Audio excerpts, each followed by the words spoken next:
Podtacular episode 394, Rolling Back the Time, for October 10th, 2013.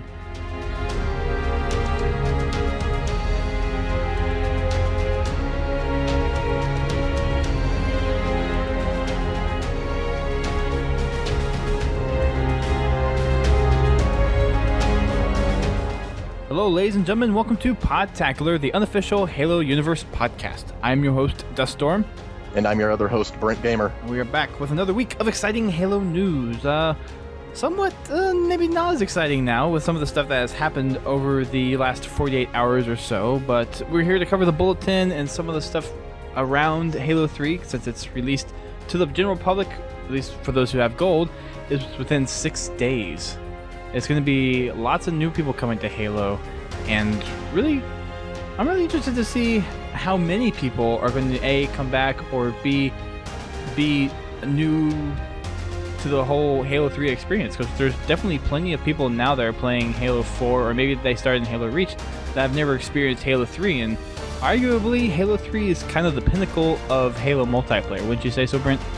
Well, personally, I enjoyed H2 the most, but Halo 3 was pretty great. Most people, if you ask them, they'll probably say that H3 had the best multiplayer, and it's kind of hard to argue, you know, but yeah, it's just really fun. It's a lot slower than Reach or, you know, definitely Halo 4, so if you're going into this completely blind, don't be freaked out when you notice that it's real slow. I mean, at least compared to what you're used to now. Right. Yeah. It's definitely another kind of skill. The skill gap in Halo 3 is a little bit more out there as well than it is for Halo Reach and Halo 4, in my opinion, too. Oh, yeah. So it would probably be a little bit harder to master the BR in Halo 3. Actually, I find it a lot more difficult to master the BR in Halo 3 than it is to master it in Halo 4. And the way that the aim works is a little bit different in Halo 3 as well. It has a little bit more of, I think from what I know, the vertical sensitivity is a little bit greater than it is in Halo Reach and Halo 4, so it may throw some people off to start off with, but overall it's a pretty fun game to play. Oh yeah, when I was at RTX this year, they had Halo 3 set up at this it was called the Iron Gaming booth, and they had a whole bunch of Vanguards set up, and you would expect Halo 4 to be playing, but no, they had Halo 3, I guess. They just had more copies of Halo 3 or something, but yeah, I played that for a while. It was really fun going back. But yeah, definitely the first thing I noticed was how much slower it is. And this is coming from someone who played a ton of Halo 3. You know, even if you've been playing Halo 4 for a while and you haven't played Halo 3 in a long time, you'll definitely see that kind of slowing down of the gameplay. And personally, I kind of prefer that. I don't like the idea of Halo, you know, speeding up every single time a new game comes out. You know, it's time to kind of back up. Generally, slower games tend to be more competitive games in a way. Well, slow to a certain extent. You don't want it to be too slow. I'm not saying like Civilization style, you know, chess moves. I mean, I'm going to wait 3 hours for you to figure out what you want to do slow. I'm just, right. You know, you don't have to have, you know, super high-paced gameplay all the time. I mean, this isn't Unreal Tournament. No, it's not. But there's a certain balance, I think, between the speed of Halo 3 and Halo 4 that could be accomplished in the next Halo game that would really be a good match between getting people into the action, getting those close battles into the scope of the gameplay, yet slowing it down to where it's not everyone dying every 5 seconds. Yeah, that's what I'm saying. You know, just dial it back, let people survive for, you know, a minute and 30 seconds. Yeah, that tends to be the average life for a good player. Yeah. Or at least, I'm not really a good player, but that tended to be my average back in Halo 3. And, you know, it's just better to be able to have time while you're alive on a single spawn to, you know, go around the battlefield, plan out what you want to do. I think you'll notice in firefights, definitely, that you'll see the more skilled players end up on top. As with Halo, in Halo 4, it kind of seems like even if you're skilled, if someone gets the jump on you, it's so fast-paced that you can't really come back, assuming they know what they're doing. So yeah, and the maps in Halo 3 are a little bit bigger in terms of play space than they are in Halo 4 in terms of movement speed and size of the map, kind of a combination of both of those, because you have sprint in Halo 4, so of course all those encounters are kind of sped up because of that. And you also have jetpacks, so a lot of that verticality is also, in a sense, removed from the game, and there's a lot easier ways to get to certain areas of the map that you wouldn't normally be able to get to in games like Halo 2 and Halo 3 very quickly. Yeah. So lots of things that kind of change up the game from Halo 3 to Halo 4 that will, for people that haven't played Halo 3, kind of be a completely different experience for them. But I was playing Halo 3 back on the Occupy Halo 3 day, which I think was about 2.5 weeks ago. Mm-hmm. And I had a lot of fun going back to that stuff. Once I figured out the controls and my aiming again, I was doing pretty well. Now, I wasn't a good Halo 3 player back in the day. I got Halo 3 shortly after it came out. I got it for Christmas 2007, so a few months after it was out, and I was horrible at the game. Like, I was probably one of the worst players on the planet. I couldn't aim at all. I would be all over the screen. I would be basically playing how my dad plays, which is he's lucky to get a kill in the game, to be perfectly honest. But I mean, I've been slowly getting better, so I think in terms of skill, I've probably at least gotten a little bit better since I've played Halo 3 last. But it's still the feel and the mechanics of the games from Halo 3 to Halo 4 are significantly different. Oh yeah, it's a whole nother game. Looks completely different, plays completely different. No loadouts, no sprinting, no armor abilities. There is equipment in there. No fun. Actually, it was fun though. Fun. It was fun because it didn't have some of that stuff, you know? I mean, well, the simplicity was its beauty. And it's possible to argue that it's more fun because of some of the stuff that came out over the last 2 days. But we'll get to that here in a little bit. Shall we get to the bulletin, though? Oh, yeah. I think that's a good place to start. We'd like to do that every week to get your Halo news out there in the front. So, the Halo Bulletin, of course, covering some more matchmaking updates and some stuff regarding the release of Halo 3 coming next week. But to start things off, we have the matchmaking playlist update, and Oddball is going to be the game type that is going to be entering into the rotational playlist slot this next week. And to accompany that, 343 is going to have a community play date on the 14th from 6 to 8 p.m. Pacific time. That is 9 to 11 Eastern time. So they're trying to accommodate all time zones within the U.S. Sorry, people in the UK, you're kind of getting screwed a little bit in here, but you can definitely check that game night out. We will probably start, because we were going to do Monday Night Matchmaking, bringing that back on Monday. So we may start out in our own little group, and then I have a feeling that any attendees will probably want to try to get into the Halo 4 community play date with 343. So we may just kind of keep a small group with us, and then people can rotate in and out as they need to. But as far as the play is concerned, if you want to play with some 343 people, if you want to play with Bravo or Jess or any of the other Waypoint people that will be playing on that night, then definitely check out the bulletin for some more information there. And remember to be on your best manners, because they will ban you. Is there... Oh, they probably would, but I'm wondering if there's actually a history of them doing that in the past. Probably. I know if I were a dev and I was playing my game and I found somebody who was just being awful, an awful individual on Xbox Live, and I had good reason, and, you can point out in the policy, the Xbox Live policy, what they did wrong to get banned, yeah, I would ban them. At least from my game.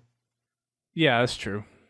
I think I've heard a couple of stories sometimes where Xbox has done community play dates with people, and they've had some of the Xbox ambassadors and some of the Xbox staff on there, and people have gotten banned almost instantaneous because of breaking or violating terms of use. So I think I don't know how strict 343. I don't imagine this would really come up at any point. I don't know how how strict 343 would be in that kind of situation. Well, I don't know. I can't speak to what they would do. So all I'm saying is, if you get into a party with them, just be a decent individual. Don't say things that you wouldn't say to your parents. Maybe I don't. You know what I'm saying? Yep. Just be on your best behavior. But that's us. If you don't want to get banned, you can say whatever you want anywhere else on Xbox Live, assuming well, you can't. But in the privacy of your own chat rooms and private messages, you can say whatever. Yeah. So within the update for having oddball in there, there's going to be 3 different game types. There's going to be regular and like Infinity Oddball, where it's the ball spawns at different places and you have personal ordnance and everything. Legendary Oddball, which is the static spawning and none of the extra random stuff. But then there's a new game type in here called Sticky Ball. Now, what this is you have sticky detonators and plasma grenades in your loadouts, and you go around and try to stick people that have the ball. So I'm not sure how this will play. It sounds interesting. I have never perfected the stick in Halo 4. Neither getting the sticky detonator to stick on people. Now, I have gotten lucky, but I'm not that good with stickies to begin with. Well, thing about sticky detonator, you shouldn't stick people with it. You know, I mean, it's to use it properly. I use it like I would a rocket launcher with a delayed explosion. Like I shoot at people's feet, I shoot at the wall next to them, you know, just anywhere. But trying to hit them directly, that's tough. That's why you shouldn't do that with a rocket launcher. You know, if it goes past them, you're screwed. So just if you use the sticky dets like you would a rocket launcher, I've found that kind of works. But the most interesting thing here to me is the fact that you can stick a sticky det on the ball. So theoretically, you could do that. Just wait for someone to pick it up and blow them up. That'll be funny. That you could, yes. I guess you could also do it to where you can have a teammate stick at the ball and then someone else pick it up and then just run around basically as a suicide bomber. Oh, yeah. Or you could have a teammate stick you. You just run into people. Yeah. That'll work. Another thing that I didn't see it in here while reading, but I think another kind of twist to that would be to make the oddball explode, since you can do that. That'd be fun. But I didn't read in here anywhere where it does that. So I think that would be another little balancing factor for that, because if there's just one team that's horrible with stickies, like if you have a team of me going in there with something like this, then there's probably no chance I would get the ball in the first place, because I'd probably die all over the place and not get any sticks on there. But well, yeah, but you could be a ball runner. Yeah, if our team got the ball first. I mean, indeed, hopefully you'd be with people who are cool. And I'm not saying you're not cool. I'm just saying if you're not good with sticky dets, hopefully you're on a team with people who are good. I mean, I'm not good at it. I can use it effectively. Yeah. Mostly, I would just try to stick people with the just normal sticky grenade. That's always more satisfying. It is, because it's one of those things where the skill curve for that's a little bit higher than using some of the other weapons, and I guess the pulse grenade is actually a little bit harder to use as well, but it's really hard to get an insta-kill with that. Like, the plasma grenade is the only grenade that you can really get an insta-kill with anymore, because there have been plenty of times where someone has been literally sitting on top of one of my fragmentation grenades, and they have not died. Did you have grenadier or whatever that? Explosives? Yeah, explosives. I don't remember if I did or not. Because that actually, I mean, that increases the damage. I don't know if... Well, no, it doesn't. Explosives does not increase the damage. It increases... No, it increases the effect of the damage, but it actually reduces the damage. Really? A little bit, yeah. What? If you read the description, it brings... I gotta read this. This makes no sense. It brings the damage... That. It brings the damage... I believe what it does is it brings the damage down a bit, but increases the blast radius. All right, I believe you. So, but now I don't want to use explosives anymore. I remember reading that at one point. I'm like, wait, it does what? So yeah, I'm pretty sure that's what it actually does. So there's some other usable whatever mod that is. I forget if it's the tactical or the support. I think it's the tactical, but there's some other good tactical ones that you can use. So the oddball playlist will have the regular oddball in the first slot when you go into matchmaking, the legendary oddball in the second slot, and this sticky ball game type in the third slot. And of course, sticky ball. Wrapping up for whenever oddball is done, we're going to see the Community Forge Ricochet playlist drop into the position of the oddball playlist, which will come on October 28th. So enjoy some oddball while you can, and then get ready for some Community Forged Ricochet maps. I'm really looking forward to some of these. I'm really interested to see if we're going to see any amount of asymmetrical maps, or if they're all going to be symmetrical and how big they're going to be, what kind of obstacles or layouts are going to be used, where the goal is going to be looking like, and all that stuff. So I'm really interested to see what the community has to come out with the Ricochet maps. I'm not going to lie, I would be wary of any asymmetrical Ricochet map. So would I. But, I mean, you could have it... Yeah. It would be interesting to see how something like that would play in such a team game that's important to having a symmetrical layout. Yeah. So, I mean, I'm cautiously curious about it, but as far as what will happen, I mean, it's definitely possible. There's people out there that are a lot better forgers than me, so the possibility is certainly out there.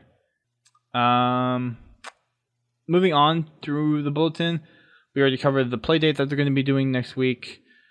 Team Throwdown is getting the V5 update. Ghost Ayame has completed his V5 testing, and the game types and maps have been pushed over to 343, and that will be dropping into the Team Throwdown playlist very soon. So the final game type and map combinations are as follows. Team Slayer on Abandoned, Team Slayer on Haven, Extraction on Haven, Team Slayer on Onyx, Team Slayer on Pitfall, Ricochet on Pitfall, CTF on Simplex, Ricochet on Simplex, CTF on Skyline, Extraction on Station 9, and Team Slayer on Vertigo. Now, you may have heard something interesting in there, which is Ricochet as a competitive game type. And that is one of the things that both the casual and competitive communities really blew up about, and was kind of one of the good things that, I mean, I hate to say it like this, but one of the good things that 343 did right the first time. It's a fun game type. If you guys have not played Ricochet at all, it's one of the best game types out there next to, in my opinion, one of the fun game types like Race. And in my opinion, a lot better than Flood or Infection. Oh, yeah. Yeah, I mean, if Flood is kind of a novelty, based on a novelty custom game type in Halo 2. With Ricochet, it is a fully fleshed out game type. I love it. It's like the sports game type for Halo almost. Like Griffball was good. I'm definitely giving credit to the guys over at Rooster Teeth for coming up with the idea of Griffball in the first place. I mean, that was pretty cool to just have hammers and swords and a bomb pulled into a symmetrical court, and it was basically just an open court, and have that thing just kind of build and explode. But having Ricochet kind of being built from the ground up from the developer side of the house, it has some very good potential, and I do hope it returns for the next Halo game. Yeah. So, I mean, I don't see why it wouldn't. I don't see why it wouldn't either. Ricochet. But good stuff. Well, not everybody. I also want to see Race. Yeah. Would like to see Race. Yeah. Well, it's never coming back, Dusty. I hate to tell you, but it's going to come. It has to come back at some point. I mean, 343, they just obviously hate it. Well, I mean, they don't hate it, but they just don't like it.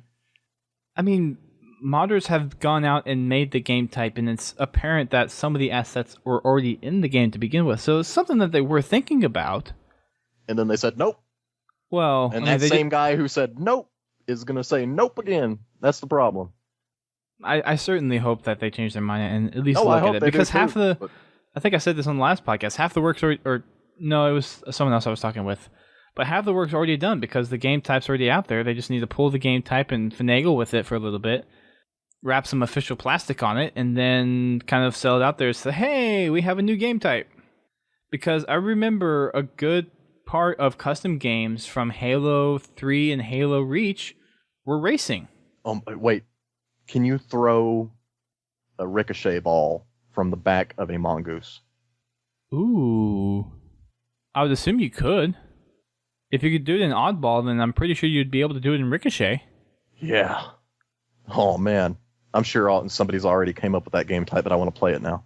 Ricochet race? Ricochet race. Not race made out of the ricochet game type. A real ricochet race. Wait. How would that work, though? Everybody has to get on mongoose, and you have to drive over to your opponent's thing to score, but everybody's got rockets. How would you have rockets if someone is holding the ball in the back? Because the dude holding the ball in the back isn't the one getting. I mean, he's getting shot at. Everybody else has rockets trying to blow them away. So your team is trying to blow the other people away, trying to let you in. They're basically blockers. So what? There's only like 2 mongoose out there. No. Everybody's like, it's like 8v8. There's So what? like, Half of your team is driving on 2 mongooses, and then the other half is shooting rockets as defense. no, I'm confused. your team splits up into mongoose drivers and mongoose rocketeers. Oh, okay, I get it. Okay, And then one person is the got ball. it. Huh? That would be interesting. It's like Griffball on wheels. Yeah. Huh. Actually, I think Griffball Hub did experiment with something like that with Griffball with the hammers on monkeys before. That'd be an interesting. Someone get on that.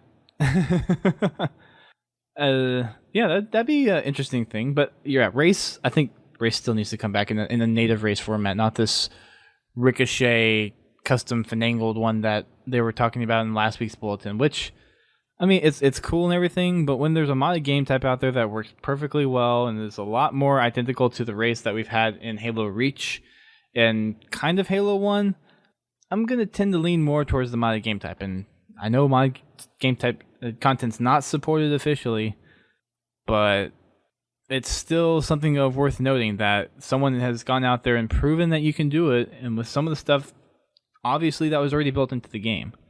So, yeah. Anywho, the next part of the bulletin is an interview with Ghost Ayami. We actually had him on the show a couple of weeks ago during our Halo 4 Global Championship recap podcast, and we kind of touched a little bit on the V5 stuff that he was working on, but of course now it's all done, like we just explained. And he has a little interview in here with Bravo talking about what he's done with the V5 game types, some of the stuff behind choosing Ricochet as a competitive game type, and going into some of the other map decisions and kind of how it's finalized as the kind of this is the last version. I think that he was pretty much working on for the competitive stuff. So definitely worth a read. Lots of good little tidbits in here if you're interested in kind of understanding his thought processes behind choosing the game types, the maps, and all the settings that he has for V5 in there. So definitely check it out if it's something that you're interested in.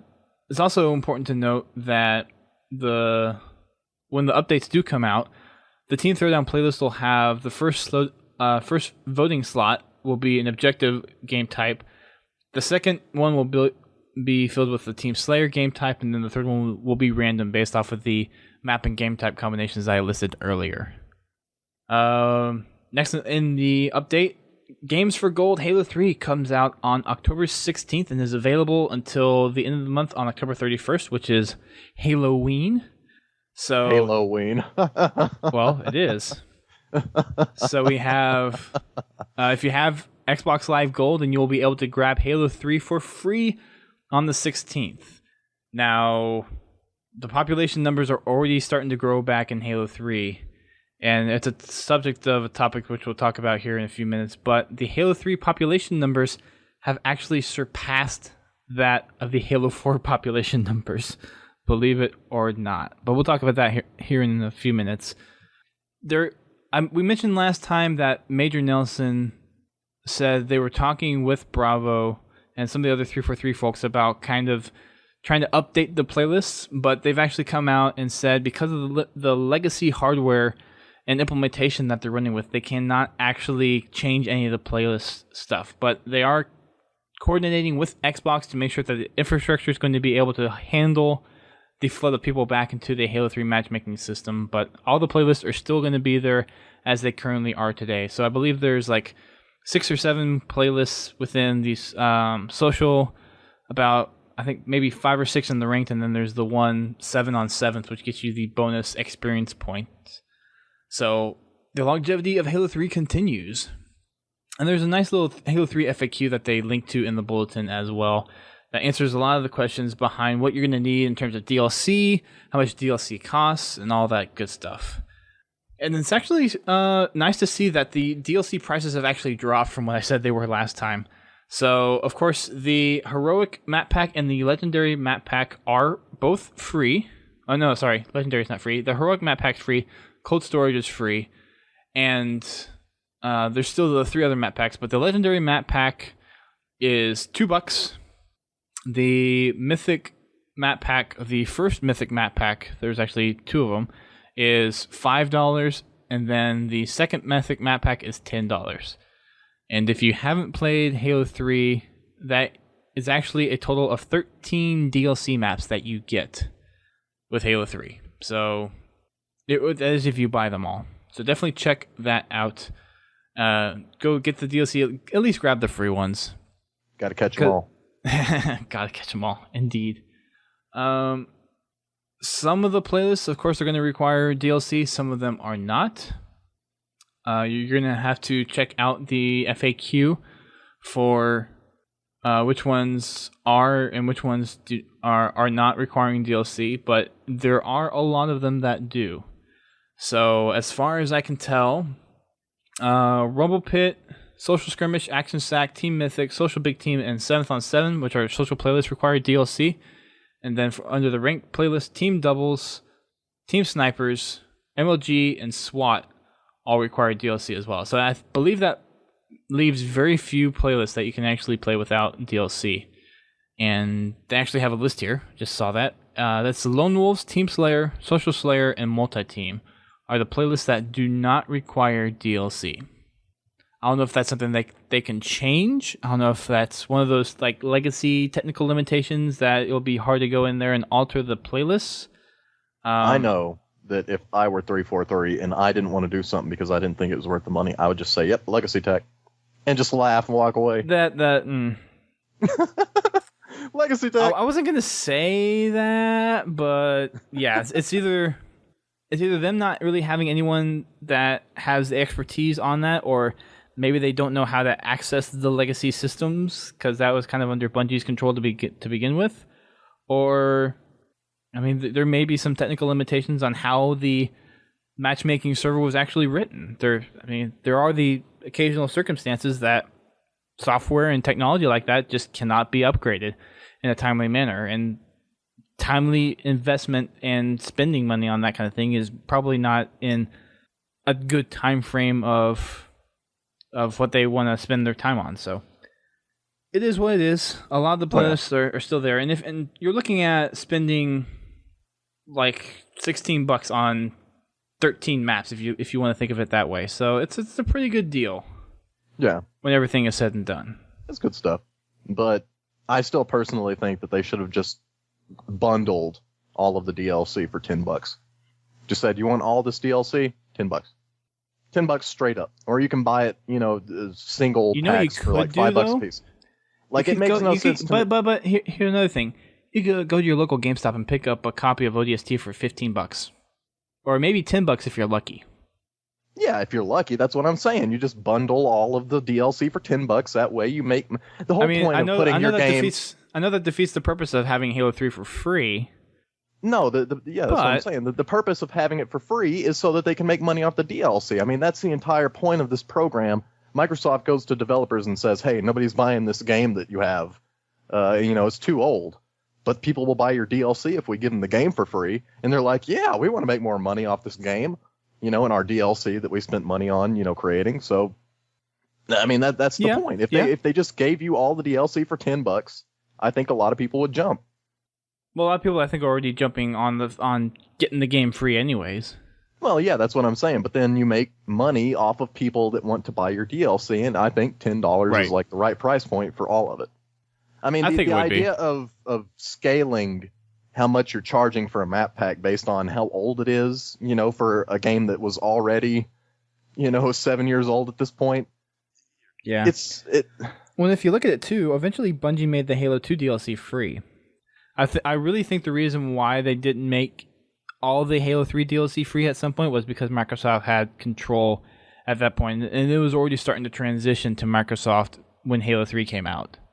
Yeah. Like, there were signs that Microsoft was a lot more in control over Halo 3 than they were in Halo 1 and Halo 2, and people knew it at the time. So, as far as, let's see. Oh, yes, good point. Someone in the chat, Griff Dodger, there was something, small little tidbit in the bulletin that I didn't mention, but Infinity Slayer does not require DLC anymore. So thank you, Griff Dodger, for pointing that out. That wraps up the bulletin, except for, of course, the screenshot spotlight, and this week is Forge. Woo-hoo! So some more Forge goodies. There are a lot of cool ones in here this week. I feel like this should have been a double batch, because Forge, if you just type it in for screenshots, you're probably going to find a lot of great stuff. Yeah. Yeah. It'd be interesting to see that when Halo 3 comes out, well, I wonder if they have access to the Halo 3 file share. Legacy tech. Yeah, I doubt that they're going to be able to do that. Yeah. But if they could, remember that screenshot of the day thing that was up there? Yeah. You could probably do a screenshot spotlight for Halo 3 stuff. Oh yeah, that'd be cool.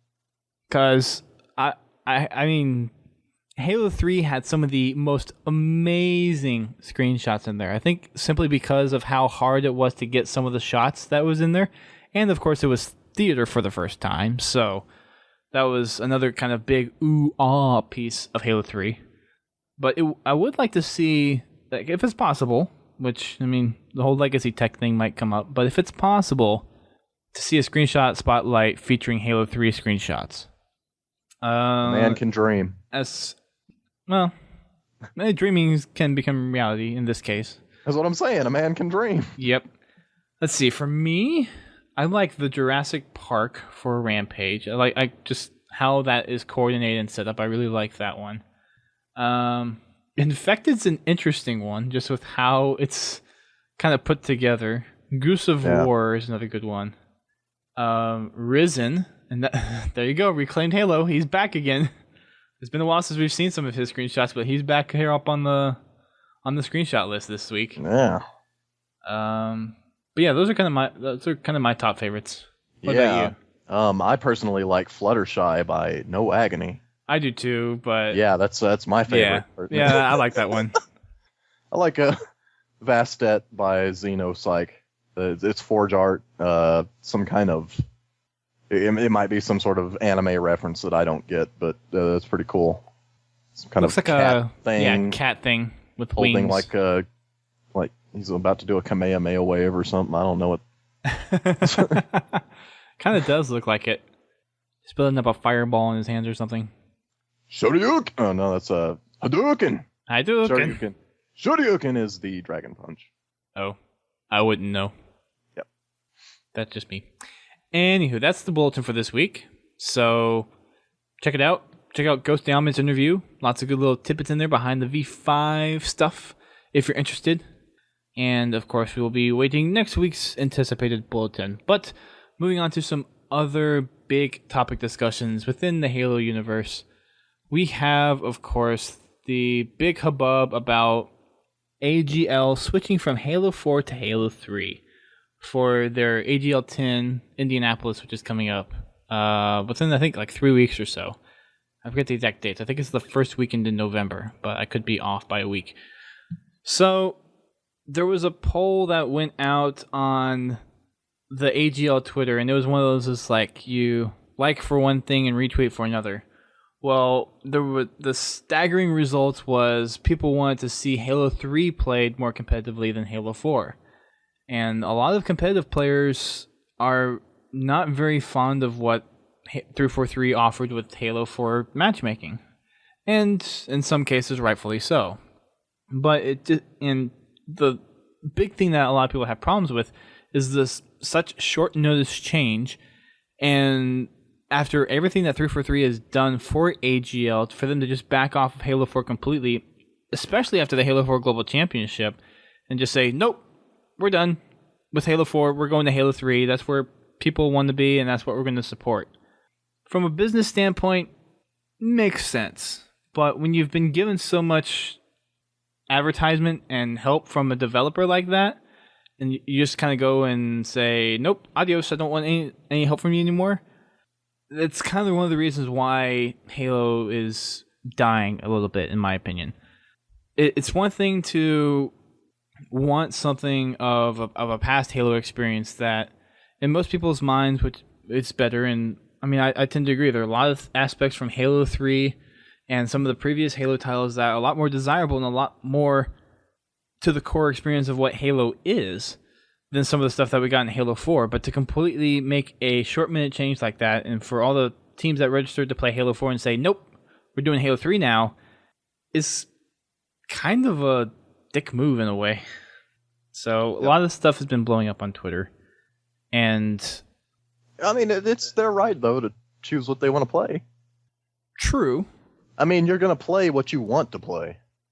But when you've had so much support for Halo 4 coming from the developer, and well, I mean, there are people who would say that Halo 4 was not supported the way that they wanted it to be supported.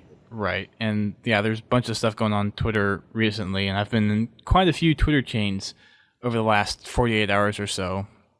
But it's gotten to this point where you're looking at the future of the franchise, and if you want the future to be successful, then 343 needs some kind of community support, saying we're still here with you, even though we don't agree with everything. And the moving to Halo, going back and playing Halo 3 is fine and all. I mean, I've gone back and done it every now and then, but you have to think from the developer's standpoint. If people aren't enjoying the game, then why are we making the game?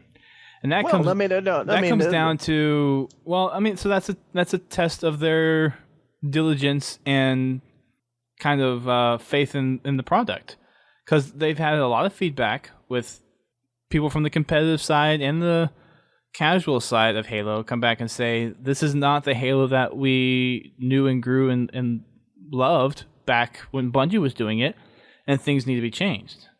So there's definitely certain causes and effects that I think will come out of this, but it's just the manner of which it happened was very nonchalant, very, I don't know what exactly the right words to use, but very kind of backstabbish. Backhanded. Yeah. And I kind of understand that, but at the same time, first of all, people are going to play the games they want to play. If they don't want to play a game, if there's another game that has their interests more, if they're enjoying one game more than another, chances are they're going to be playing that game. That's how it's always been. The new thing comes out and it's usually better than the old thing, and so you play the new one. But in this case, there are parts of Halo 3 which are significantly different than Halo 4, and they enjoy those, those aspects of Halo 3 more than they enjoy Halo 4. So they're going to switch over to it. Second, as far as companies, and 343 is in the business of making money. They're not in the business of making fans happy or, keeping this kind of super hardcore fan base. But at the same time, if your hardcore fans are abandoning you, that might be an indication that you need to step back and make changes to your product. I mean, when it was like Coke. Think about it. I mean, when New Coke came out, and I don't even know when it came out. I don't know that much about it. All I know is that people hated New Coke. It tasted different. It was completely different than Classic Coke. At the time, the Coke Classic, the brand, didn't even exist. They had to make Coke Classic the brand so that people knew that this wasn't New Coke. This is the old stuff that we used to make before we ruined it with New Coke. New Coke, it was awful. It was different. People didn't like it, so they quit buying it. And as a result, Coke said, okay, we got to go back to the old formula or we're going to go bankrupt. The only reason they did that, the only reason they went back to the old formula is because people quit buying it. And that's the idea behind these kind of community protests against 343. And in a way, this is a protest against how they made their game. They said, look, you put too much casual gameplay in Halo 4 as opposed to Halo 3, your predecessor. So we like Halo 3 better. If you want our attention again, you need to focus on making Halo 5 more competitive. It needs to be competitive. So that's what we want. I'm not judging against the decision to go back and play Halo 3 and say, hey, 343, wake up. We like most of the stuff that's in here instead of Halo 4. But the thing that is surprising to most people right now on Twitter and the internet is the sudden change that AGL made to go to Halo 3 with complete disregard for the teams that were signed up already to play Halo 4 and were have kind of dedicated most of their playing time to it probably so far. And for them to just kind of change gears like that is something that's very out of left field. But yeah, the whole case where people are moving to Halo 3 and is kind of going back to the game that they want to play is something that I think will probably invoke some changes within how 343 is going to create the next game. But another question is kind of why now? And why before Halo 3 has even dropped to being free? Like, there was people kind of already starting to build up with Halo 3, and the release of Halo 3 being free is probably one of the catalysts to it. But if people were not that inclined to Halo 4 and wanted to see a change of it, why not starting to play Halo 3 earlier?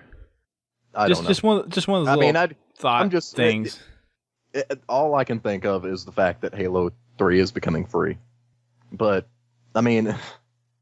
I would tend to agree as well, but it's just the timing with it, especially right after the Halo 4 Global Championships, and seeing how well that actually turned out, and people actually like I had a blast. It was more enjoyable to watch those guys play Halo 4 for those finals than it was when I went to any MLG event that had Halo 3. Like I'm dead serious. The experience there was astronomical to the finals that I saw at MLG. Yeah. I mean, it's more community focused, I think, which is important. Yeah. But it's that community that's going to really drive the franchise to longevity. MLG was in the business of making cash. And when you're making money, it's harder to focus on your community solely. You see what I'm saying? Yeah. That's why I think the experience was much better. I can't speak from experience. The only thing I've ever been to was an MLG event. But you could definitely tell at the MLG event it was a commercial event. A lot of corporate sponsors, a lot of... I mean, that's what they were. They were booth babes hanging around. Nowadays, you can't get away with that at conventions. Booth babes are going out of style quickly. Yeah, and they're kind of banning them in certain conventions. Yeah, that's what I'm saying. They're straight out bans. But I mean, it was definitely a corporate kind of commercial event as opposed to a community event. Yeah, that's true. Yeah. So that's some of the stuff that's been going on lately. And then another thing is Ghost Ayame actually stepped down from working on Halo-related stuff. This was going to be his last settings of Halo 4, really. At least last time I talked to him. And there's just been, because of this whole move to Halo 3 and kind of the backhand from the competitive community is like, we're tired, we're done with Halo 4. There's no more room for it. We're going to Halo 3 now. He's just kind of taking a step back for now, and he's come out with the V5 stuff. He's come out with the final team throwdown game types and maps, and I mean, I'm still going to enjoy playing it. I hop into team throwdown every now and then. So he's done a good job. He's put a lot of time and effort into it. He has a good heart for Halo. He's definitely one of those guys that I think has some of the most drive and best ideas for the Halo franchise out there. Yeah. So it will hopefully at some point when Halo 5 starts to come down the line with announcements and everything, we'll see efforts from 343 that will kind of reaffirm people's faith in Halo as an IP. And there's still some room for improvement on Halo 4, and I've been talking with a few people on Twitter and places. There's only so much that 343 is going to do and going to be able to do with Halo 4 right now, with the current state of where the game's at, with the popularity, and with them already working on Halo 5, or the Halo Xbox One, whatever you want to call it. And I doubt we'll see much more effort put into Halo 4 other than just kind of the updates to matchmaking.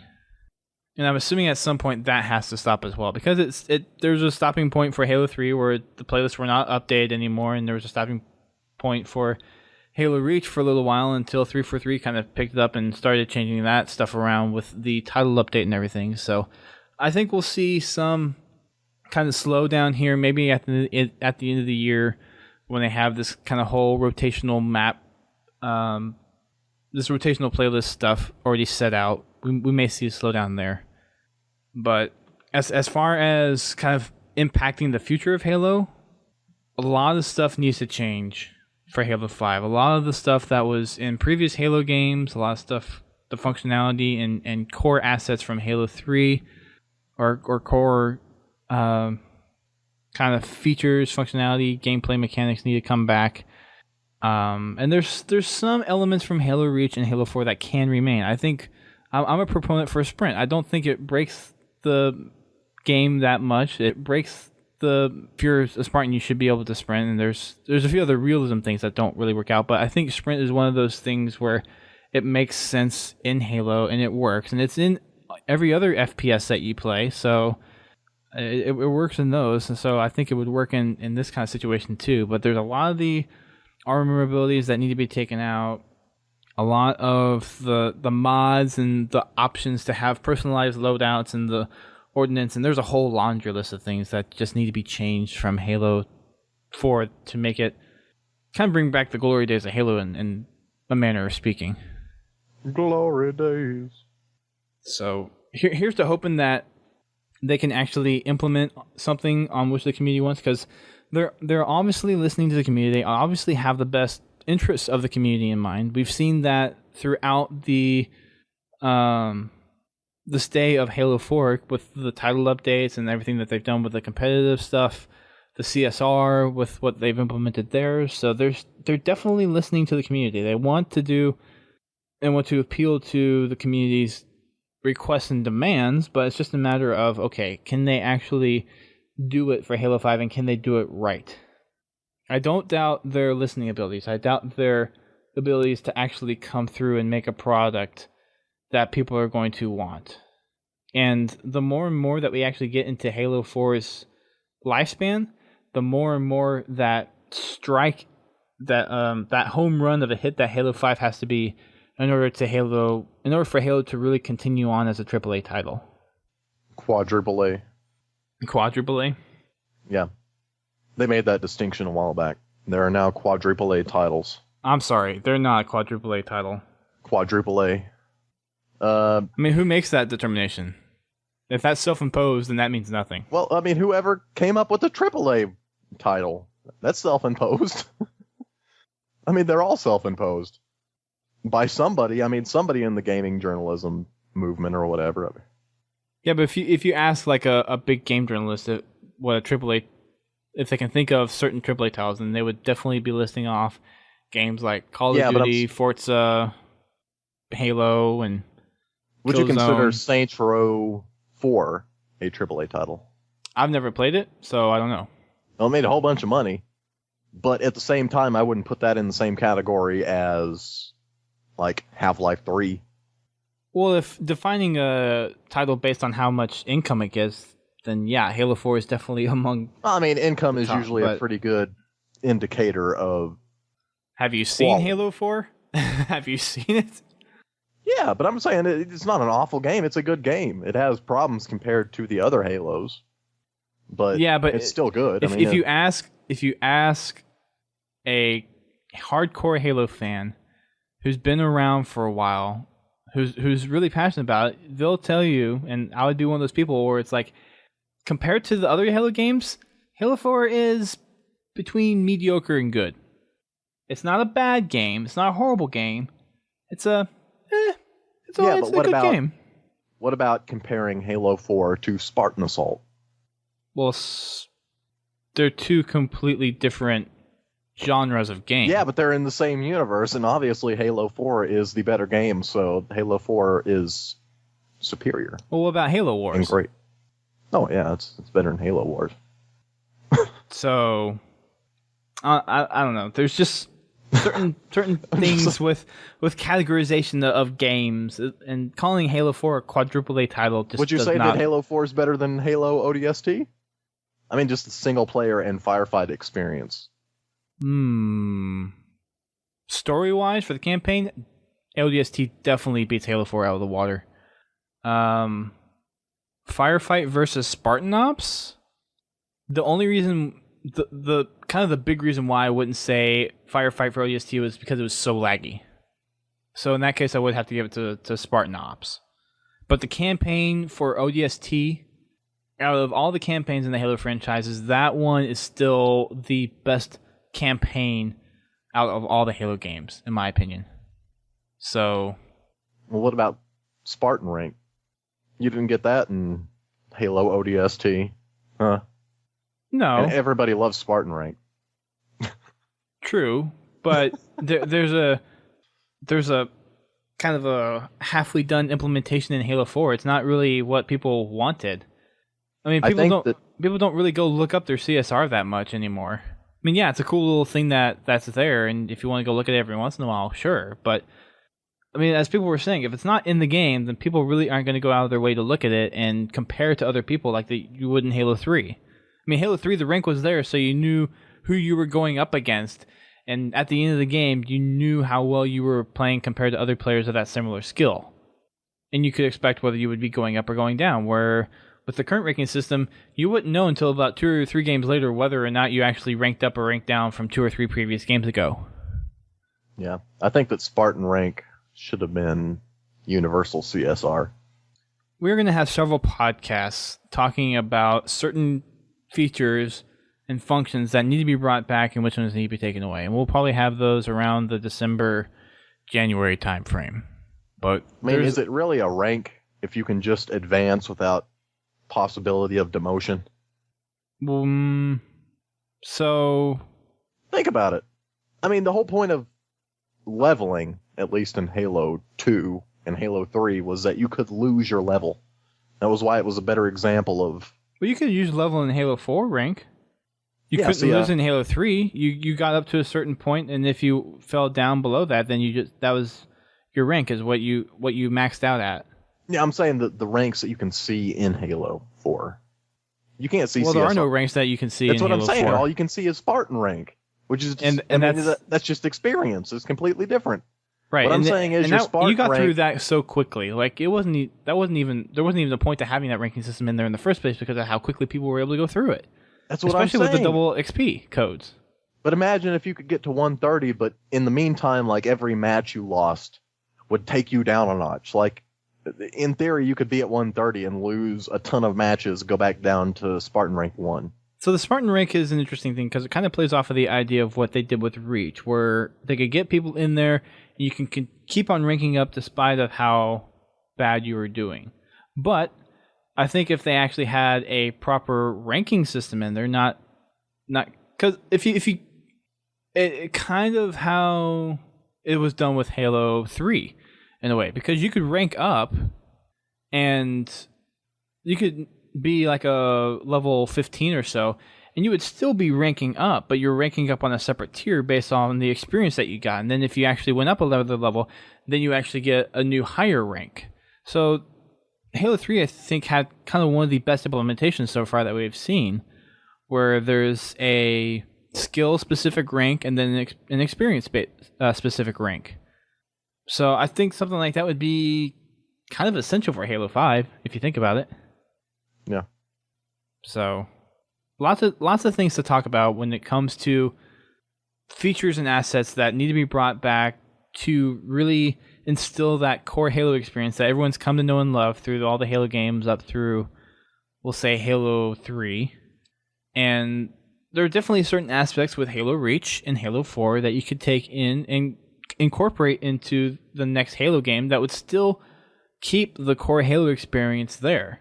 But 343 has to focus on how kind of Halo 2 and Halo 3 at this point were like the reasons why they were the games of the time when they were there. And part of it has to do with the gaming portfolio that's out there now. There's a lot more games, so a lot more people are going to want to play some other games.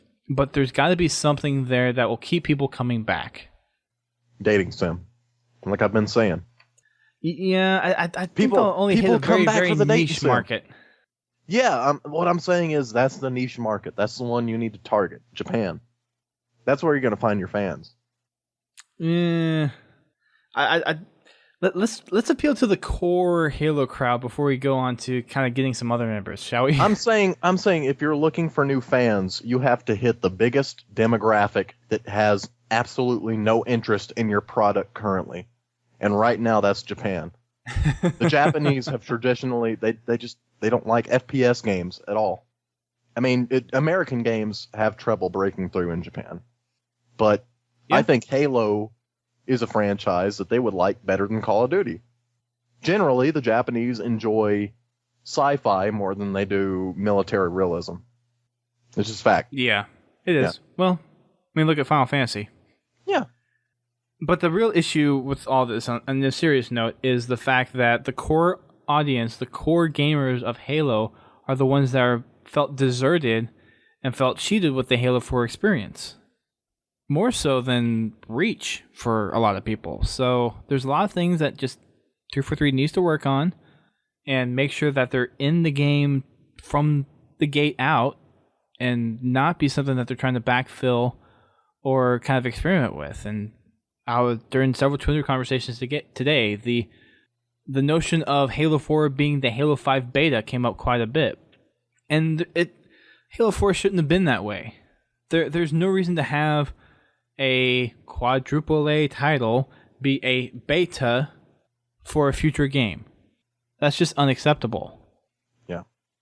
I mean, if you want a beta, then release a beta, push back the release date, because there's been other developers that have done that, and it hasn't really decreased the amount of resale value, but put a beta out, get a good population in there to test your stuff, and then come back and build off of what people have said during that experience.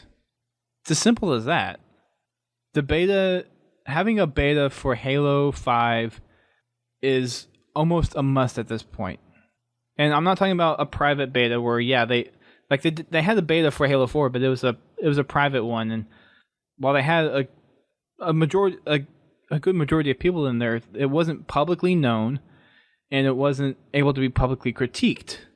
So with Halo 5, they either need to have a public beta, or they need to have a private beta that is very, very large, but the public knows about, so they can have people like stream beta content or put videos up about the beta, and then people can actually go and while maybe not playing it, they can still voice their opinions about what they're seeing.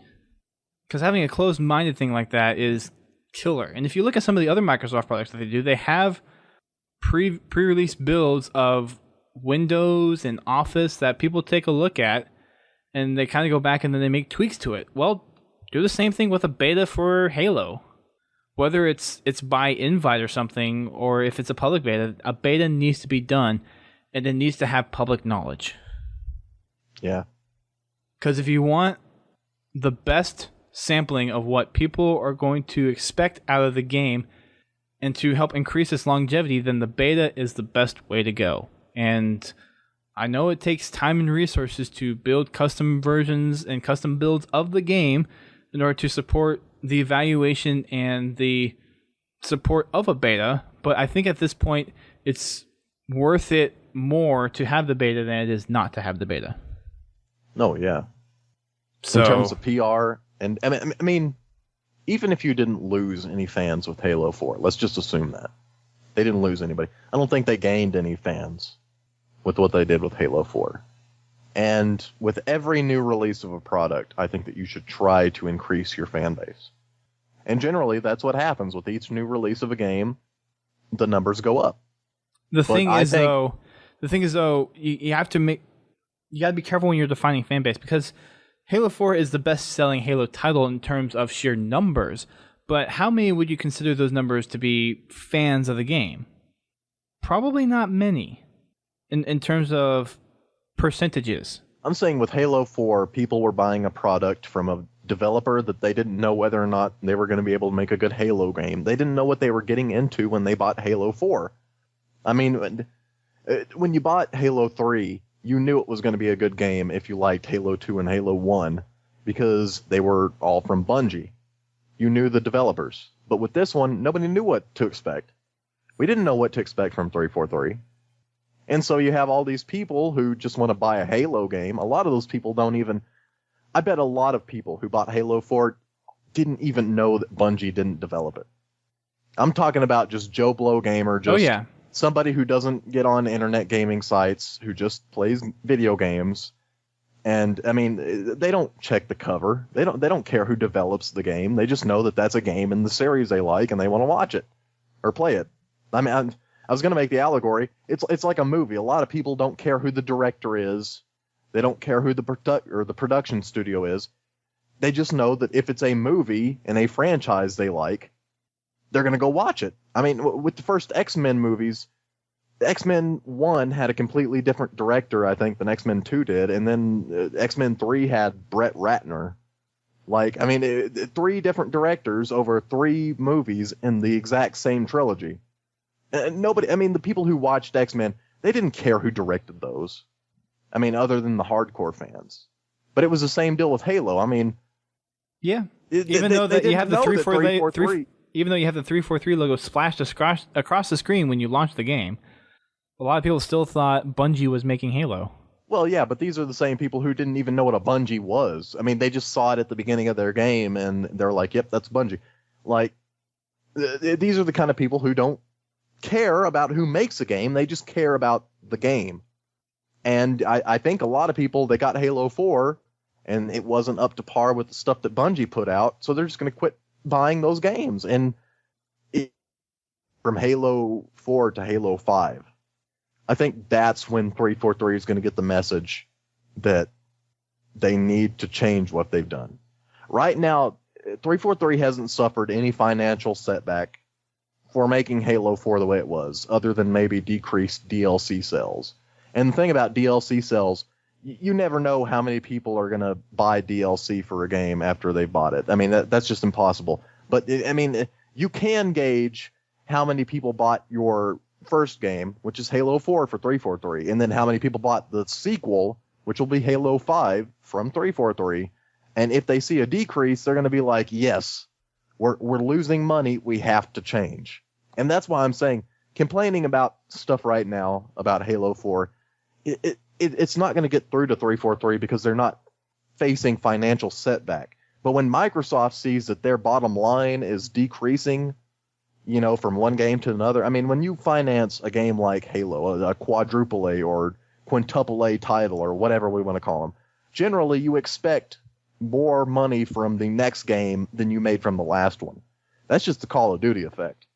I mean, every Call of Duty game makes more money than the last one that came out, even if it was a different developer. But with Halo 5, I think you could see a drop-off of fans. And if that happens, that's when you're going to see the biggest change in the Halo franchise. So I think with Halo 5, even if they do come out and make a smashing title that's going to be a lot more to the core audience, I'm not sure we'll see that much of an increase in purchases, because if it really focuses on what the core audience wants, then there's still going to be, it's going to go back to where it's a little bit more of a steeper learning curve, and not as many people are going to probably play it right off the start, but you're going to keep a lot more core people. And if you look at what Bungie did with their games, they made games not necessarily to make money, but to make experiences that they would enjoy playing, and they knew that their fans would enjoy playing. I know it's Microsoft's mantra to do things for money, but for Halo, it cannot be done for money if you want it to be successful and want it to have a longevity with the core audience for Halo. Well, that makes no sense. What I'm saying is if you want to make money, you got to change. They think that if they keep going the way they're going, you know, I mean, they might make money. But ideally, the way you make money is making a good game. It's that simple. You put out a good game and you make money. Look at Minecraft. The graphics on Minecraft aren't fantastic. I mean, it's a pretty game, but compared to, you know, these super realistic, super high definition titles with, you know, I mean, that's what they spend most of the money on in these video games, you know, getting the graphic fidelity up to a standard that they want it, you know, and a certain amount of realism. But Minecraft made a ton of money compared to the amount of money that they spent on development. It was one guy. I mean, it made a ton. I mean, it's more popular now than Halo. Yeah, I It's think because it's a good game. It's creative. It's fun. Yeah. It's not about, pouring money into graphics. It's not about trying to make your game like Call of Duty. It's about making a fun game. And when you inherit a title like Halo, which people love because it was fun, you have to realize that you have to keep some of that stuff that made it fun. And if you change it too much, it's not going to be Halo anymore. And that's kind of what we saw with Halo 4. They changed so much of it to the point where a lot of the community turned away from Halo, including one of their biggest ones, which was the competitive side. I mean, they're going to Halo 3 now. So there's, again, just lots of different things that need to be done in order for Halo 5 to be kind of a shining beacon of hope to people that's saying, yes, Halo is still here. We still know how to make a good game and know how to really appeal to the fan base. It's so important to, even if you don't get the massive sale numbers, if you can get the longevity of the game in there, then that money will slowly trickle back in over time. If you appeal to the core audience of Halo, go back to the roots of what Halo is, then by and large, that community will drive other people to come and check out this game. Because, I mean, that's how I found out about Halo. It's like people were telling me, hey, check out this cool game. It's the community behind it that got me to it, not the fact that it had the label, the title Halo on it. So that's what needs to be done. Like you said, it needs to be a fun game, but it needs to be fun to that core audience that knows what Halo was and what Halo needs to be from here on out. Right. And that's not necessarily the easiest thing to do is making that fun environment without sacrificing some of the money that you'll get off of it. Because, I mean, Call of Duty is one of the, if not the biggest seller of games on the Xbox platform, and there's lots of stuff in there that they try to adapt for Halo, but it's not the Halo experience. Yeah, it might get some casual people in there, but they play it for what, a month and a half, 2 months? And then they fall off and the population numbers drop to as low as where they are now, such to the point where Halo 3 is now picking up over the latest Halo game.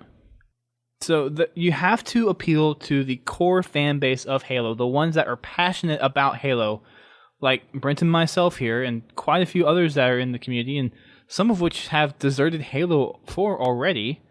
You need to bring that core audience back into Halo that will go out and tell people about the experience that Halo has and tell them that it is a game that you want to play. And draw that influx of people from the community instead of doing huge promotions and putting features in the games that are taken from other games that are doing well. Don't be a copycat. Be an innovator for the game, essentially. Yeah. Well, I mean, the easiest way to make a whole bunch of money with Halo 5 is to get game journalists to play your game, come back and tell people that this is more like the old Halo you enjoy than Halo 4.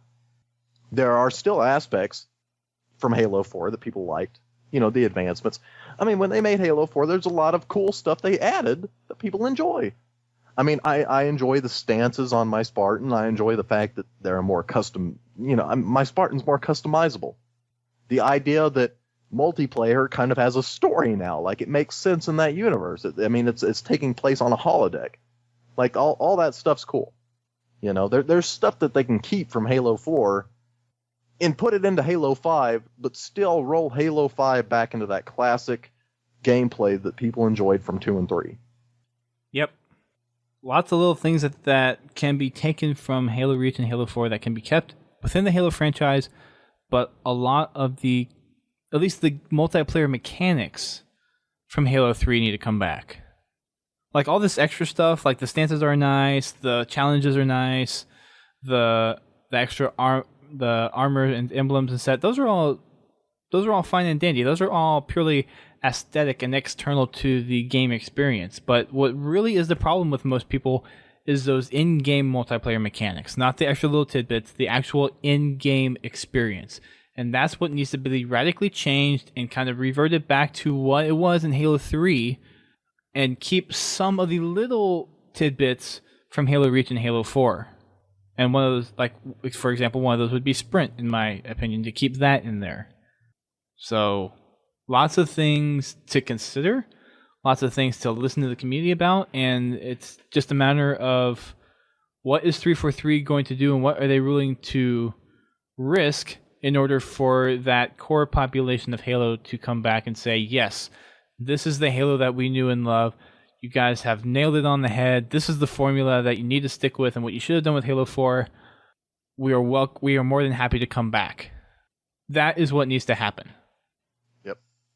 So, sorry for the rant, guys, but it's getting to that point now where it's a lot of important things that are starting to roll down the pipeline, especially with a Halo launch coming next year, that a lot of this stuff needs to be talked about now when they're in the middle of development than talked about later, which is one of the reasons why I want to come to maybe the December timeframe is when I want to start having some of these in-depth discussions of things that we need to keep versus things that need to be tossed out the window. And that's for all aspects of Halo, for campaign, for Spartan Ops, for Firefight, for Forge, for theater, for multiplayer, for whatever.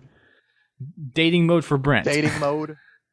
So all these things are the big ticket items that need to be addressed from 343. And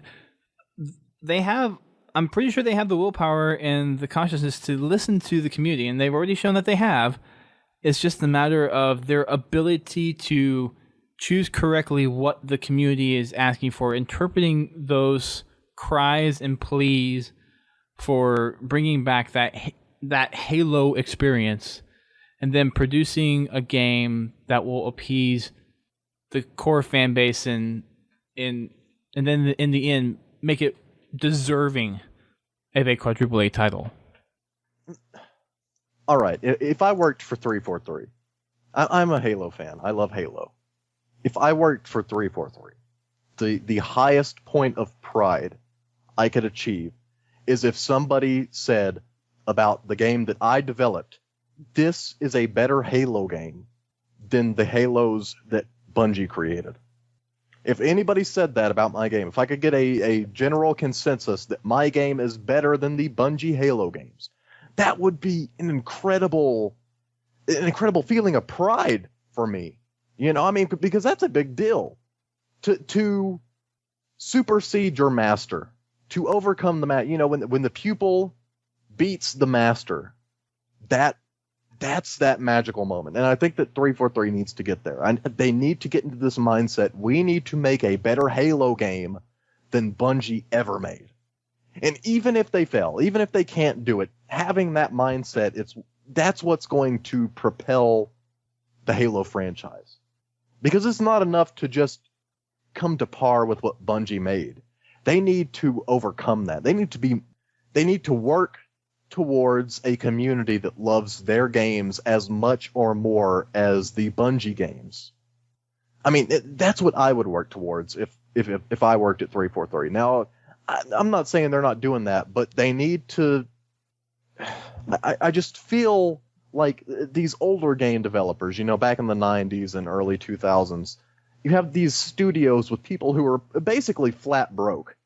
The only money they have, they spend on, the lease for their studio and their apartment rent and the little bit of food they got. I mean, in these early days, they came up with these games with these incredibly small teams that took, an incredible effort to make. And they didn't make a whole lot of money off of this. They were just doing it because they were passionate about video games and they wanted to make the best video game they could make. I think that they need to kind of fall back into that mindset. Yeah, I mean, if you go back and look at the early videos of Bungie, I mean, it was basically like Alex Seropian's apartment. Like he had like, I mean, I went back and looked at it, and Bungie was a small studio, but Alex Seropian and the rest of Bungie, they wanted to make a great game, and so they came out with the Marathon series, and it was successful.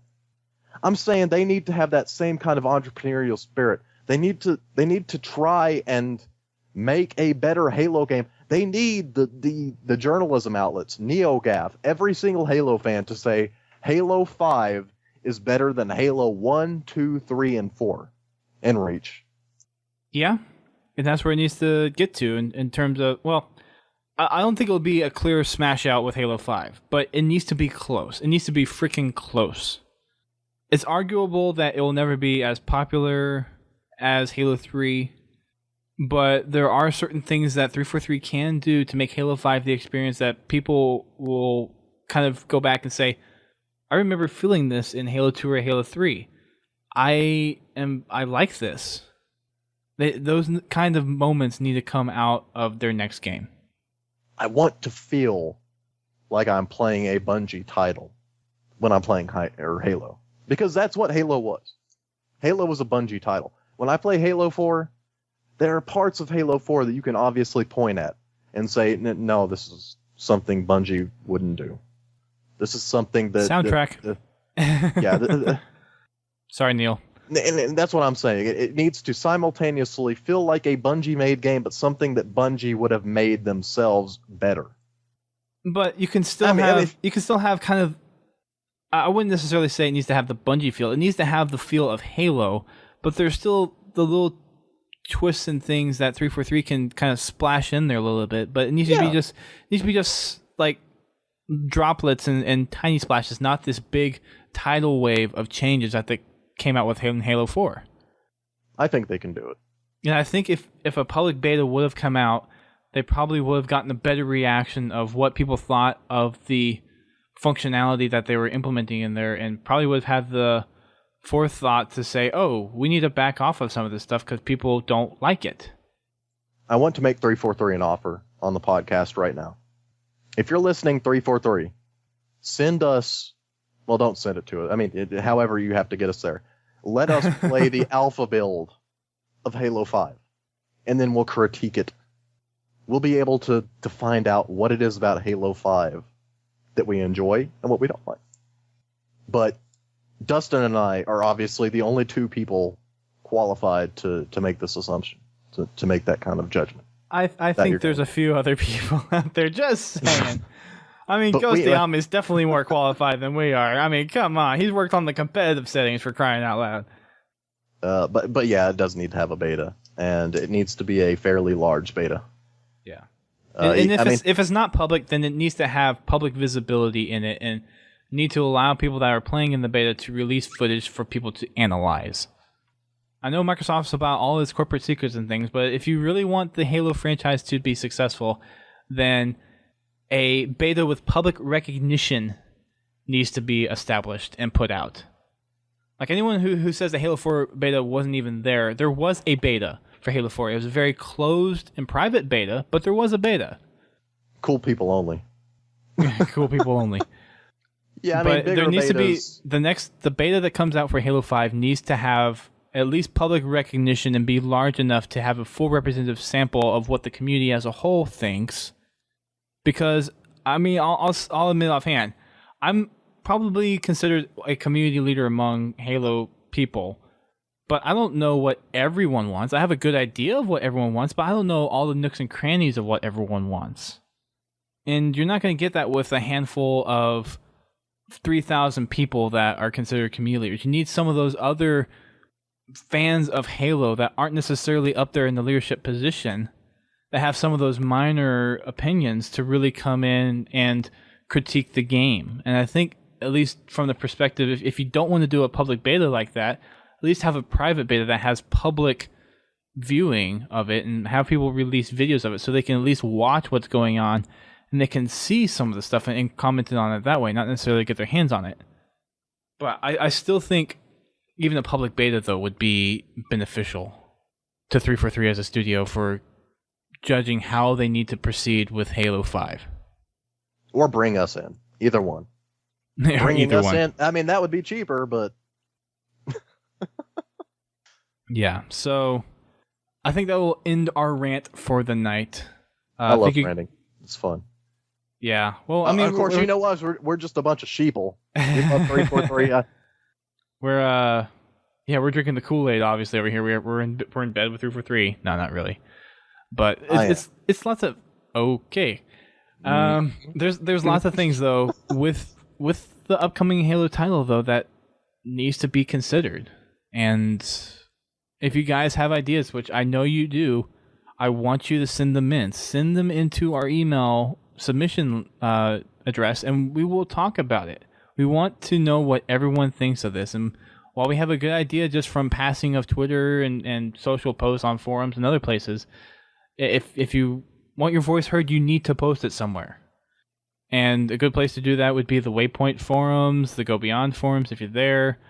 Any of the other community leaders that, if you're a part of a community for, they will voice their thoughts as well. And if it's a good point enough, then they'll contact people within 343 to reach out to them and say, hey, here's some ideas that the community has. And at least that way they'll know. I've always wondered if the competitive Pokemon community was as vocal as the competitive Halo community. I never got into competitive Pokemon, so I have no clue whatsoever. It is super competitive. Is it? Are you talking about like the trading cards or the actual no, Game Boy really, games? The actual games.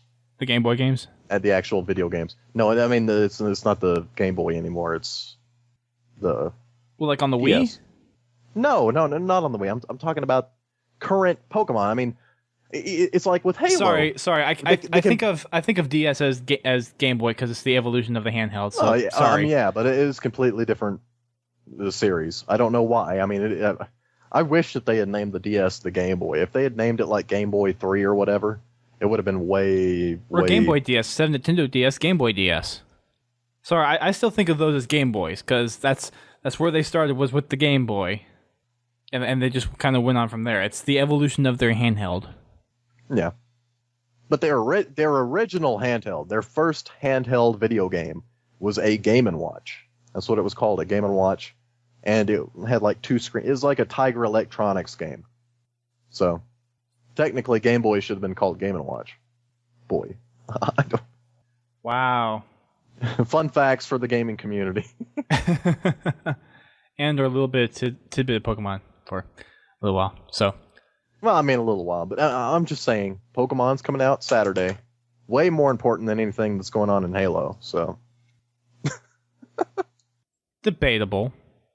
I don't think it's debatable. Think about it. Well, what is more Halo important? Halo 343 is coming out. That is not bigger than the release of the first fully 3D handheld Pokemon. Yeah, you're probably right. I mean, this is basically like what Pokemon Stadium should have been, but way better. I mean, it's going to be completely different. People are used to 2D sprites battling on their screen. This is going to be completely different. These are real 3D models of your Pokemon using real 3D attacks. See, I always have the attacks turned off because it speeds up the battles in Pokemon. Oh my god. Really? Yeah. Really? Yeah. That's just me. That's like... Imagine if you're playing Halo, and to speed things up, you just took out all of the, like, explosions and bullet animations. Like, it's literally just you shoot at somebody, no bullet comes out, they just die. Yeah, but it has the potential to increase a battle by, like, 15-20% in duration. I'm just saying, man. Did I just break your heart? Did I just break your heart, Brent? It's like against the spirit of Pokemon games. The entire point is that these Pokemon are fighting each other to the death. I mean, it's basically, dog fighting for kids. I'd heard that called. I've heard Pokemon called that like way back when I was a kid. They're like, this is promoting dog fighting. I'm like, no. But I mean, I'll just say I've put in about 70 hours into Heart Gold, and I'm pretty sure I've probably saved about 45 minutes to an hour of playing time just from turning those off. No, I mean, you have saved far more than that. I mean, you've saved many hours of playtime by shutting off that battle animation, but it's against the spirit of the franchise. You have violated the spirit of Pokemon. Sorry, the spirit of the franchise kind of went away after they got more than 251 Pokemon. Thank you very much. Well, I've also heard people say that the original Pokemon are not as great as people like to make them out to be. And to be fair, when you got rose-colored glasses on, and when the first 151 are important to people our age, because that was what we had when we were kids. Like, when you're a kid, those Pokemon are your favorite Pokemon. But, like, nowadays, kids would think that the original 151, if you were to put it in front of them, they probably wouldn't like them as much as the new batch of Pokemon that they put out. It's just whatever you Potentially, grew up with. yeah. And it's not like they took out the original 151. You could still have them. True. Very true. Anyways, we've kind of gotten off the beaten path with Pokemon here. I get one of those because Pokemon X and Y is coming out. Yeah, soon. that is true. Saturday. That is true. It comes out next week. Yeah, Saturday. You know, Pokemon tangents are my favorite tangents. Yeah, And they are. They're a favorite here among Podtacular. Well, I mean, it's a favorite amongst myself, not anybody who listens. They all hate it, but Some people don't mind it. But hey, every podcast has their quirks. But at least this was at the end and not at the beginning. oh yeah. Like it has happened sometimes. But anyways, that will wrap up the show for us tonight, guys. Thank you again for listening. Thank you to all of our live stream listeners. We actually had, I think, 9. So we're actually kind of building up there a little bit. Thank you for tuning in and enduring our long discussion about Halo 3 and Halo 4 and what needs to be back in Halo and what doesn't need to be back in Halo and all that good stuff. We'll have other podcasts to talk about it. We'll have certain ones to talk specifically about certain areas like campaign, theater, forge, multiplayer, all that good stuff. So definitely look forward to those coming out. We will be announcing when those are coming out so you can get your submissions in on time. But even before that, please send us your thoughts about what 343 needs to do with Halo, what your personal Halo would be if you had full control over what the game was and how the game was designed, what your thoughts and feelings were. We would love to hear what you guys have to say, and we would talk about them here on the show as well. So if you're passionate about your feelings that you have for it, then definitely let someone know. Post it on forums somewhere. Post it on the Waypoint forums. Give it to a community leader and have them send it up the chain to people that they know will actually listen to it. So I encourage you to do that wherever your loyalties lie within the Halo community, and just make your voice heard. That's the best thing you can do right now, and make it heard in such a way where it's not demeaning or demoralizing or demanding of 343. Make it to where it's like a concern or a recommendation or something that's more positive reinforcement than negative, because negative reinforcement like that is not going to affect change, but positive support and suggestions are the best feedback you can give. Criticism is basically what it boils down to, not condemnation or not kind of bashing in, but good, healthy criticisms is the way that things need to go. You can follow us on our website, podtacular.com. You can also follow us on our social sites, which is Facebook, Twitter, YouTube, and Twitch. And we do our shows live on Thursday nights at 8:30 p.m. Eastern Time. That is if Brent shows up on time. Oh, yeah. Thanks. It's all right. You're just now getting back into it. So I completely forgot tonight. Yeah. Honestly. We had our Monday show, and then it didn't feel like a week. It was. Yeah, I don't blame you. You're getting back into it, so yeah, I'm just giving you a hard time. But yes, normally Thursdays at 8:30 p.m. Eastern Time, and we usually do a pre-show starting at 8 o'clock or so as we kind of get things set up and go through last-minute checks and everything. So come in for some unheard stuff at 8 o'clock, or you can wait until 8:30 and come by then on Thursdays. We also have our Wacky Wednesdays, which happens on Wednesday at 8:30 p.m. Eastern Time as well. And next week, we will be bringing back Monday Night Matchmaking, which will start at 8 o'clock. And that will be, of course, doing some of the oddball stuff, since that is the next rotational playlist. And we'll play that until the 343 community playdate starts, and we'll probably keep the party running for a little bit into that playdate. So if you want to kind of play with us beforehand, kind of warm up a little bit, then feel free to come drop by. We don't bite, we promise. At least I don't bite. And I know Unless Brent doesn't you want bite. us to. Shh, don't tell them that. You can also send us the submissions that we were asking for desperately, or if you want to send them to us, then it's your prerogative. But if you want to, then definitely do so by hitting the big green submit button on our website, podtacular.com again, or you can send us an email directly to submissions@podtacular.com, or you can call our listener voicemail at 240-200-4256. That's 240-200-HALO.